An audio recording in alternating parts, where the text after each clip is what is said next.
MEC abriu mais de 35 mil vagas de professores. Eu falei, olha, maravilha, produtivismo, que beleza, nós temos 360 mil professores universitários no Brasil. Produzimos 30 mil artigos indexados por ano. Cadê o produtivismo?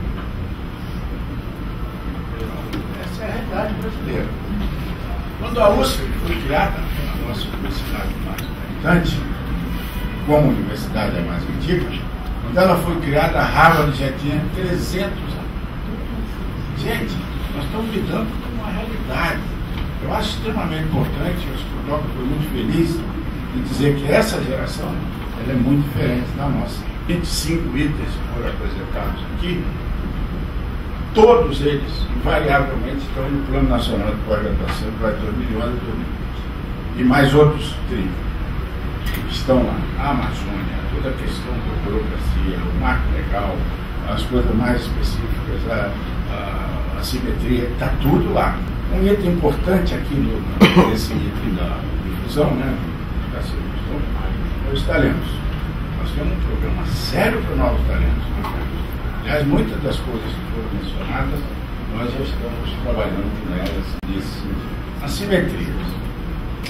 O documento chamado Plano Nacional de Pós-Graduação 2011-2020 tem todos esses itens e tem o papel das FAPs. Hoje nós temos parceria com as principais FAPs, aquelas que se disponibilizam assinar acordo com a CAPES, temos aqui, todas que estão aqui, né, e outras que ainda não temos, no Paraná, como já é estudo, né, e muitas outras. E, como disse o Verão, a FAP tem um papel fundamental. Entre outras razões, porque é o seguinte: o Plano Nacional de Pós-Graduação não é um plano da CAPES, ele é um plano do Brasil. A quem serve, em primeiro lugar, a formação de doutores em qualquer estado, se não, primeiramente, ao seu próprio estado. Pois bem, então, a presença das FAPs é fundamental. Eu queria dizer mais. A CAPES teve sorte, ao longo desses 8 anos, um aumento considerável do seu orçamento. Ela era a quinta em orçamento, hoje ela é a segunda, logo atrás da FINEP, esse mesmo devido aos fundos setoriais. E esse orçamento, que cresceu 8 vezes nesse período, ele tem um limite de bolsa, 70%. Nós hoje trabalhamos 78% de bolsa. O nosso programa de proequipamentos, que já é quase metade do CT Infra, anualmente, que serve a pequenos equipamentos, com uso compartilhado, obrigatoriamente. Se nós tirarmos isso, nós temos um problema. O nosso limite de bolsa está determinado. 78%. Para avançar disso, o que temos que fazer é aumentar o orçamento, continuamos fazendo. Né? Mas as parcerias estaduais são importantes. Hoje, a distribuição de bolsa é isso: 60% é CAPES, pós-graduação só, e pós-doutorado. Né? 24% CNPq e cerca de 11% as FAPs. Então, as FAPs estão pouco representadas nas bolsas de formação de recursos humanos. E formar doutores e postgrados.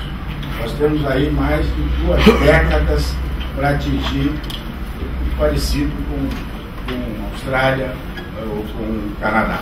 A fixação de pessoas, sobretudo na região norte, é um grande desafio. Muitos mecanismos que em jogo, né? Nós estamos lutando de LINCA, etc. Mas o principal mecanismo é formar gente de lá. Em biotecnologia, os 15 itens que são patenteáveis no mundo, o Brasil só permite 3 por lei do senhor Fernando Henrique Cardoso. 3 itens.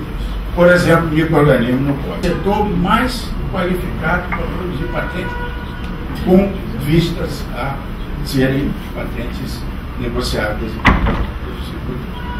Este é um grande entrave que temos num setor que possibilita que o Brasil é muito forte. Todo o segmento de inovação no Brasil, que está indo muito bem, inovação propriamente dita, vale dizer, biotecnologia, química fina, materiais, informática, são pessoas que saíram da universidade e criaram empresas. Os NITs são um fator importantíssimo nesse conjunto que foi discutido aqui.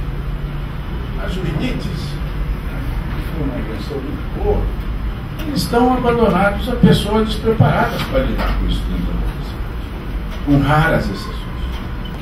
O que fizemos? Nós temos, entre as inúmeras parcerias das agências que o Leão mencionou, temos uma excelente, né? CPQ e CAPES, que são os programas, o programa de pós-doutorado. Nós permitimos NITs fazerem demanda para treinar gente com pós-doutorado no exterior, onde for, para reforçar os NITs. É uma demandação mínima. Então, é preciso a gente levar em conta que as dificuldades nossas muitas vezes estão muito próximas da gente mesmo. Sugiro a vocês olharem o Plano Nacional de Pós-Graduação, muitos desses temas ali, sugerir para nós como trabalhar cada um deles, né? E parabenizar pela iniciativa. Acho que a academia tem sido muito inovadora em vários aspectos desses últimos anos, e isso acho que se deu muito trabalho.